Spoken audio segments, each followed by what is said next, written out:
Hello and welcome to TTalk 101. I'm your host, Kennidi Monroe, and we are back. Yes, we are back. I'm so excited to be back on the podcast airwaves. It's been a while. I know I brought back TTalk 101 during the pandemic.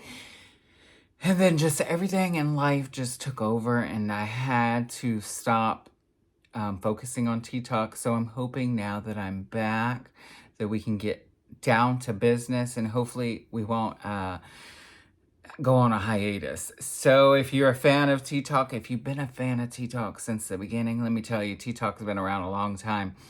I think 2005, 2006, TTalk used to be a video podcast that was streaming on different services. You could have found it on iTunes back in the day, all that.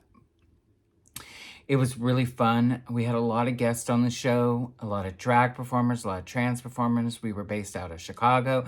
We did a lot of fun antics out in Chicago. So TTalk used to be called something else, and it used to be called Tranny Talk 101, but we don't use the word tranny.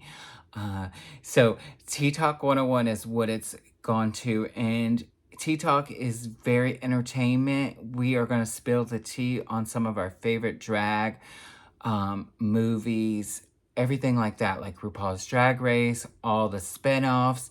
If I go out and see drag shows. So right now we're based out of Houston. So anything I talk about, like going out, may relate to drag queens in Houston. So we will see. But I'm also excited that we are starting this back all over because I feel like it is time for people to hear me again and listen to this podcast. And what is exciting about this podcast is it has history. We have had celebrities on our show, and I hope down the road that we can start interviewing some of your favorite celebrities again. And I just can't wait. So, I want to start off the show with a little bit of childhood nostalgia. So, if you follow me on social media, especially on TikTok, you will see that, McDonald's has brought back the Halloween Pails. And I'm so excited about these Halloween Pails. And it reminded me of my childhood, and it made me start thinking. On those videos, I kept asking everybody, if you're from the 80s and 90s, if you're a child from the 80s and 90s, what did you put in your McDonald's Happy Meal pail for Halloween? There was 3 pails. Originally, all 3 pails were orange, and they were all looking like, so they have the McBoo, they have the Pumpkin, and they have McGoblin. McBoo, so the McBoo is the ghost now. I think it changed like in the early 90s, it became a ghost. McGoblin became a witch. Don't understand that one. And Pumpkin stayed a pumpkin, of course. And so I'm so excited. I was hoping I was not going to have a hard time collecting all 3, but I did find all 3 within a few days. Actually, I found 2 different ones in the first day. It took me a long time to find. So I got McBoo first, and then I went to like 5 different McDonald's in the Houston area, and finally I found a place that was not doing McBoos, and I got a McGoblin, which is the green one, the witch. And then not yesterday. Well, then Sunday, then Saturday I was out, just happened to stop to see this McDonald's in a different area, what they had for a Happy Meal. And lo and behold, McPumpkin was sitting there on the counter. I was like, oh, it's like a sign. So I got all 3. But there are some places where I hear people are having a hard time finding all 3. So I got really, really lucky. I got stuck to it. I only bought 1 of each. And maybe I'll go out and buy more. I don't know. But it brought me back so many memories. Now, I will tell you that the new ones do not have lids. And let me tell you, that is a miss on McDonald's because I loved the lids were the best because you could put whatever you want in it. When I was a kid, me and my brothers, we used to put our Legos, our blocks, our action figures. And so when I was on TikTok the other day, I asked, what did you use to put in your McPail or your Halloween pail? And someone told me, responded and said that their brother used to put their feet in it and walk, and it like was like their like shoes. It was, like a monster or whatever. And I thought about that. I think at one time I put my foot in the McGoblin. I'm not sure. Or the McGoblin, the McBoo, whatever. I think I put my feet in it. That, like, when he said that, it reminded me of something. Then someone else said that they used to put their Care Bears in there. And I started to think about, it made me remind of Care Bears action figures. So let me explain something to you. As a kid, I was not allowed to have girly things. I wasn't allowed to have Barbies. I wanted Barbies. I always played with Barbies at my cousin's house.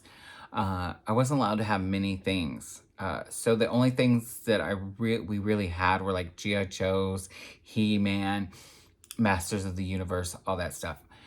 But I do remember that I was allowed to have, me and my brother were allowed to have Care Bears. We had the Care Bear stuffed animals. I had Courage Heart. And then I also remember the little fat action figures. They were about this big. If you're watching me on my YouTube or on my Patreon, speaking of Patreon, if you want to join my Patreon, please do it. It's patreon.com/Kennidi, just my name, Kennidi. If you want to join it, you'll get exclusive content. You'll get these episodes a few days early, and you'll get behind the scenes footage of me doing this episode that you won't see anywhere else. Anyway, so back to what I was talking about, the Care Bears. It made me think about the Care Bears action figures, and I was like, oh my God. I always feel like I was deprived of having girl things, but of course, I grew up as a boy, so my father would never let us have girly things, and I miss that. I missed out on things that I could have had. So now as an adult, I collect Barbies. And speaking of Barbies, I'm looking at one of my Barbies right now.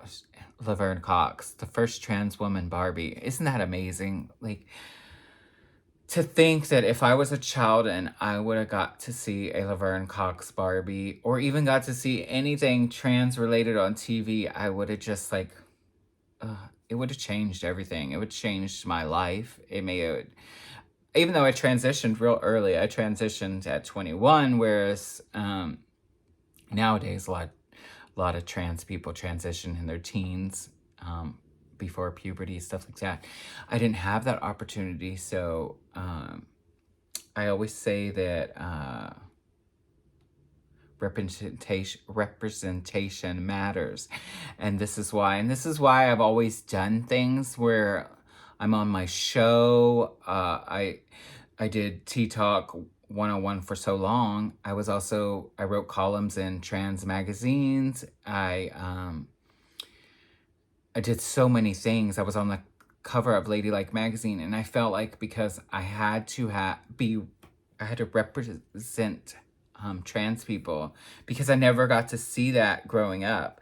And it's so amazing to now see trans women and men playing in movies and in TV shows. It's just like, it just takes my breath away, of course. So Laverne Cox is one of the first trans people to be on a TV show regular, Orange is the New Black. If you have not seen her in that, amazing. She's went on to be in a lot of other shows, along with, like Pose coming out on TV with an all trans cast and queer people that were all that. And then, of course, this past summer, Queer as Folk revamped with some amazing non-binary characters and a trans woman character. Amazing. And I'm so sad that this new season will not continue, because I feel like Queer as Folk, the new version, is really what the queer community is at this time, and us not having it is very sad. So to everybody out there, Queer as Folk, the 2022 version needs to be put somewhere else on a streaming service. I feel like more people need to see it, and maybe Peacock was not the place for that show. I'm hoping some weird way those characters come back, because I was in love with the characters, and the trans woman in that show, Ruby, was me.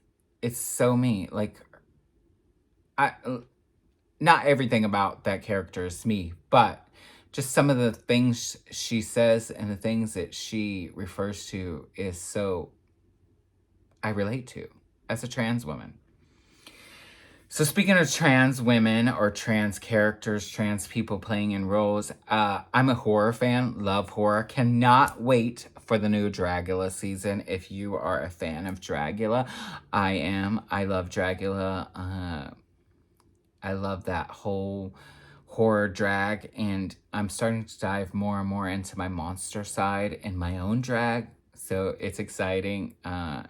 Follow me on social media because I'm gonna dive more into it this year coming up.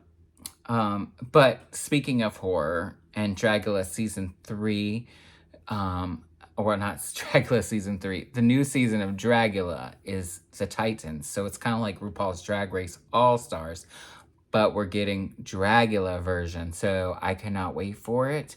I do have to say that the last season of Dragula, the winner, Dahlia, probably one of my favorites, and I was excited that they won. But there were some great cast members in there. Of course, Miss Bitter Betty. I love Miss Bitter Betty. Go check her out on social media. A trans woman, and she was bitter for a long time because she fought against RuPaul and all his stuff. So I'm going to try to get Bitter on. I'm going to try to get Betty on here. Also, she's known as Sarah Andrews. I would love to get her on the podcast to talk to me and dive into it, because we're the same age, and so much of what she talks about and does, and being a trans woman, a transsexual in the drag queen world, perfect. So anyway, back to trans people in movies. The last few weeks, I've seen trans people in movies. So I went and saw Bros when it was in the movie. The first weekend it came out, I went and seen Bros. I wanted to support a queer rom-com, and I felt like Bros, the commercials made it funnier than what it was. Now, don't get me wrong, Bros was a good movie. I just think everything that was funny was put into the commercials to make you go see the movie, and that was great. I loved it. And Billy Eichner, I think, is great. I also feel like that the whole cast was really casted well. A lot of queer artists in there, a lot of trans, non-binary artists in there. And my good friend, well, I wouldn't say good, but we're friends. We worked in the same industry, the adult industry, for a long time. Miss T.S. Madison, love her, and she was amazing in Bros. And it was great to see a trans woman play a trans woman side character throughout the whole movie of this rom-com. On top of it, you got to see all these other characters play. And what I loved about it was how they really didn't whitewash queer history. They really tried to dive in deep and give people that were watching this movie a real history lesson in queer culture, like Stonewall. And like the whole movie centers around them creating a LGBTQ history museum in New York City. So you get all this history, and it's really cool. It's really good. I would suggest seeing it. It's now on demand. I saw the other day Billy Eichner posted that it's number 1 or number 2 on streaming, especially on Apple Movies. So go get on your Apple TV and check out Bros. I give it, like it's Rotten Tomatoes did a good job and gave it the rating that it did. I would agree with Rotten Tomatoes in that sense. I felt like there could have been some maybe cast changes in the leads, but other than that, I think it was really great. It was really well written. I like Billy Eichner. Don't know if he's a leading man or not. That's to tell, but it was a good movie, and I liked where he was going. I liked what they were doing, and it impressed me so much. So then, a few weeks ago, I brought out, if you watch my TikToks, you will, TikTok and Instagram, I put out trans news. So, of course, on here on my podcast, we're going to do trans news all the time, anytime. I'm so excited that Hellraiser, the new reversion of Hellraiser, of Clive Barker's Hellraiser on Hulu, is starring a trans woman as Pinhead. And it's so refreshing. Like, you don't understand, like, watching Jamie Clayton, who is the actress that plays Pinhead that is trans, hearing her voice. So for me, a lot of times, because I'm trans, I can hear a trans voice, especially trans women. Trans men, it's a little harder, but trans women, I can hear their voice. And Jamie Clayton, it was just like hearing her voice talk. Like, I knew she was in makeup, I knew she was in, and if I didn't know that a trans woman was playing Pinhead, I still would have known it was a trans woman just by her talking. Because, so for me, it was just like hearing her say the words that she said just coming out of her so horror eloquently, if you want to call it that. I don't know what you would call it. It's so breathtaking. I just, you don't understand, as a trans person who for so long wanted to be an actor. I went to college to be an actor, dropped out my first semester because after playing Paul in a chorus line, I realized that I was really too feminine, and I was really still in my head about my identity, and they were only casting me as characters or gay people, and I just got discouraged. And I think that I just felt like no one would cast me in anything, so I stopped acting altogether, just focused on drag then, and to me, drag was acting. And so it's so great to see someone like Jamie Clayton in a horror movie, because, like, that's like a dream for me to, like, be in a movie, like a horror movie or something. Even being like a Jamie Lee Curtis in Halloween and be a scream queen. Ah! Oh, the memories. I'm a huge Halloween fan. I also love Halloween. I love fall. I love that we're getting into fall, and there's so many amazing things that come with the beautiful weather and the coffee. Of course, I have my coffee with a little bit of pumpkin spice in it. Yes. I'm one of those white people that love pumpkin spice. Now, I don't love everything pumpkin spice. I will tell you, I tried things that are pumpkin spice. Ugh. But I do like pumpkin spice lattes. I love creamer. I really buy the creamer and put it in my coffee. All right.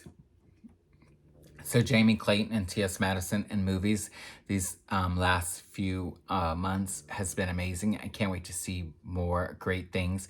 Moving on to trans people in things. Taylor Swift this past Friday released her Midnight's 3 a.m. edition album. And let me tell you, I'm in love with it. Love Taylor Swift.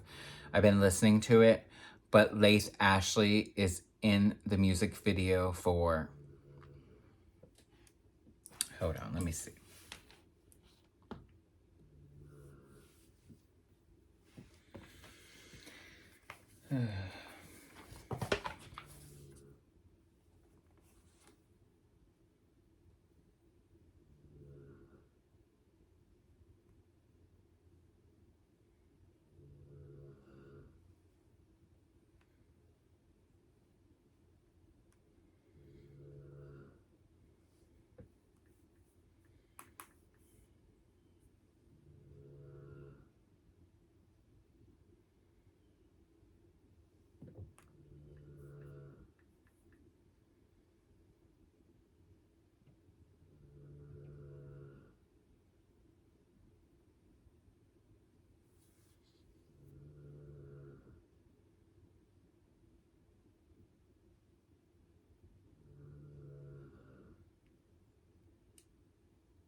I haven't saw it yet, but Laith Ashley is the love interest of Taylor Swift in the Midnights music video.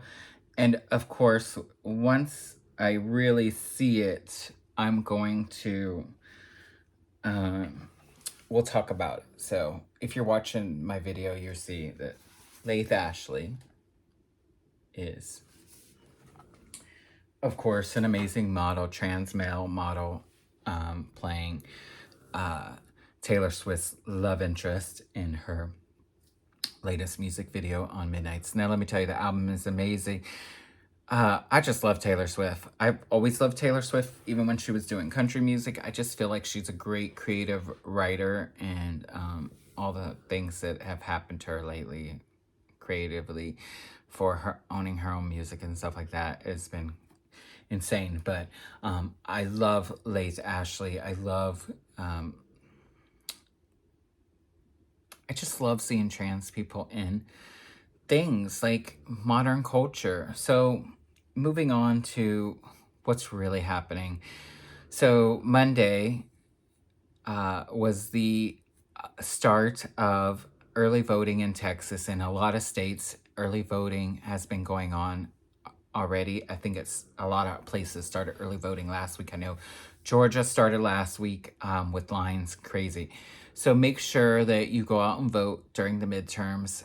It is crucial that you go out and vote. And if you want to find out more information about how to vote, where to vote, stuff like that, go to dragoutthevote.org or dragout.vote. And Drag Out the Vote is a great service, especially to the queer community. I've done things with Drag Out the Vote. They are doing amazing things. They just had a partnership here in Texas. So as a trans person or an ally of trans people or queer people, please listen to what people that you're voting for have to say about queer and trans issues. I will tell you that the R's are not on our side. The right is not on our side, and that you need to listen to what they are trying to do in their agenda. So please go out and vote. I know I will be voting this week, early voting in Texas. I want to get it out of the way. So make sure you plan your vote. If you're going to go vote early, plan where you're going to vote, what you're going to do. Make sure that you have plenty of water and snacks with you, because some of the lines will be really long. Make sure you're hydrated if you're in the hotter areas. But make sure you go out and vote. This election is crucial to our democracy, to our lives as LGBTQ people. It's not a presidential election, but we need to really pay attention and really get out and go vote. There's a lot going on. With that being said, I have a lot of things going on my store, Kennidi.store. If you haven't, it's www.kennidi.store. It's not .com, it's .store. There's a lot of confusion there with people. Please go check it out. If you look on my video, I am wearing my Trans Women's History shirt, which has Lily, Christine, Sylvia, Marsha, Renee, Janet, Laverne, MJ, all on here. Get this shirt, go to my store, check it out, support a trans creator. I'm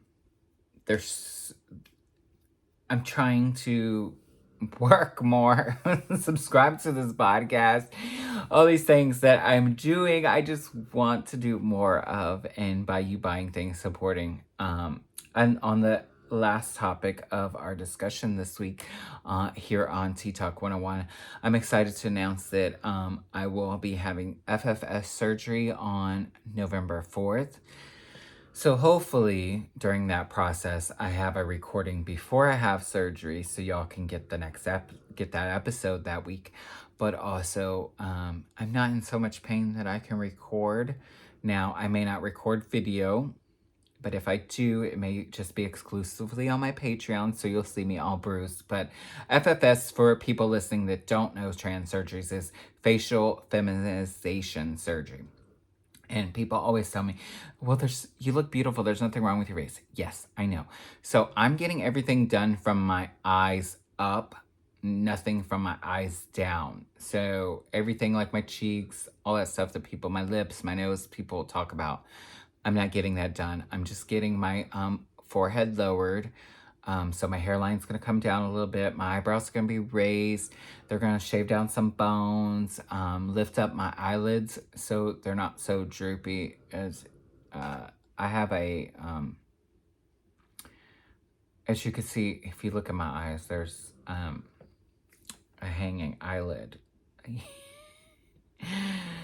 So yes, it's minor things, but I will be bruised and swollen for a while, and you will, if you want to see that whole journey, please join my Patreon. I will be giving you an inside look into my life, my surgery, all those things. And when you support my Patreon, or you buy thing on my store, or you do all that, you're supporting a queer artist trying to succeed and do more things. Of course, places like TikTok, the Creator Fund, I never really made money. I even see big creators on there that don't make that much money. It's a joke. So by joining like Patreon, you're getting exclusive content, and you're also helping support queer artists, trans artists, and I couldn't be happier. But I'm going to have FFS, and I'm going to be documenting it, and I just want you to come along for the ride and see what it's like to be a trans woman going through the process. I am 42 years old. So for me to go through FFS, I've been waiting for this for a long time. It's like a joy to have. So please, if you want to support me, please head over to my website, kennedy.store.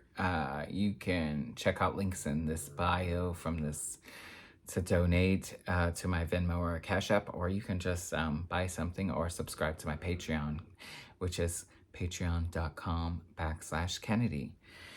Now, next week on the show, we're going to talk about so many great things. And, of course, Dragula, the Titans episode will have already started, so we will talk about that. Oh, I didn't. So make sure you listen and tune in. So, I've gotten to see 2 shows here in Houston. A few weeks ago, we went and saw Monet X Change and Bob the Drag Queen in their Sibling Rivalry tour, which we got to see it was their last show in their tour. They came to Houston at the Cullen Theater on U of H, and let me tell you, we got to meet them. Amazing, great. Bob has in a relationship with a trans man, so him talking to us and us being trans, you felt that he was interested in listening to us. So that was really cool. So Bob and Monet are very amazing people. Their show, just like top notch. They had the Vogue troupe from the HBO show Legendary. They had the Juicy Couture, House of Juicy Couture as their dancers.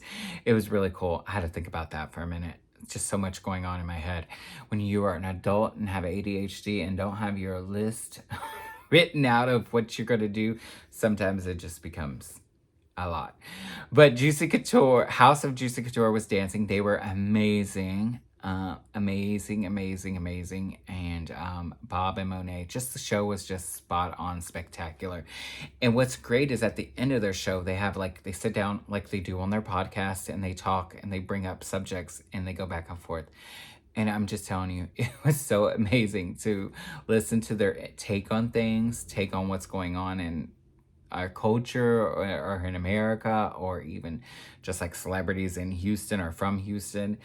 And just loved it. If you get a chance, they go on tour again, please, I would suggest go see it. It's worth every penny. It's worth the money to go see Bob and Monet and their Sibling Rivalry tour, and their podcast with the same name is just the best. And then this past week, we got to go see Voss Events, Night of the Living Drag, starring a bunch of drag queens from Rupaul's Drag Race, and who was in this cast that we got to see. Well, we were in Houston, so we got to see the first show that they were putting on in this little, I think, 3-week tour. So Lady Camden was in it. It was hosted by Evie Oddly. Bosco was there. Kimchi, who else? I'm trying to think of everybody. Oh, Deja Sky. Deja Sky was amazing. She turned it out. I would tell you who someone that wasn't amazing was Kimchi. I was excited to see Kimchi, but Kimchi didn't even act like she wanted to be there. So I don't understand the casting of Kimchi, maybe because she was the bigger person and she was playing Gluttony, but I feel like it was just a throw-in. I love Kimchi. I buy all Kimchi's makeup. I love Kimchi. But did she do the job service? No. I felt like she's not meant to be that kind of performer. She's a influencer in the way, but not a performer to me. I haven't seen her really perform except what she did on RuPaul's Drag Race, so I can't talk about it. But I will say there was a big disappointment in seeing Kimchi in this show. If you've seen the show and you've seen Kimchi, or if you were in Houston and saw it, I know I saw some people post things about Kimchi. They agreed with me. So, but I will tell you some of my favorites that stood out were Deja Sky. It's worth going to watch Deja Sky. That bitch turned it out, like worked the house up and down for her number. Evie Oddly was an amazing host. Bosco's number was amazing. I loved seeing Bosco. I was excited to see Bosco. I actually got to see Bosco at the after hours party. I got to see Bosco, Evie Oddly, Aquaria, and Deja Sky at the after party at the bar. And so it was nice. Oh, and Lady Camden showed up later, and I got to talk to Lady Camden. So Lady Camden was another one that her number was just like, she did the ballet and she did Black Swan, and the costume, the costume was amazing. I found out who did the costume, and it just makes all sense, but just telling you, Lady Camden, gorgeous, amazing. Just like, those were my top ones. Vanjie was good. Aquaria's number I didn't like so much. Not saying she didn't look good or do it good. She did a great job. So Aquaria was in it. But Bosco, Lady Camden, Deja Sky just turned it for me. And if you get a chance to go see it, go see it. It's great. But I want to say thank you for listening. If you're listening to us for the first time, welcome. Please make sure you hit the subscribe button and subscribe to us so you can get notifications when our new episodes out. We will have a new episode out every Tuesday. And you will get early access if you're on my Patreon, patreon.com/Kennidi. Just search for my name, spelled uniquely. And please share with your friends. Tell them to listen. I would love to have you back, and we'll talk more. Have a great, great day, and I love you all.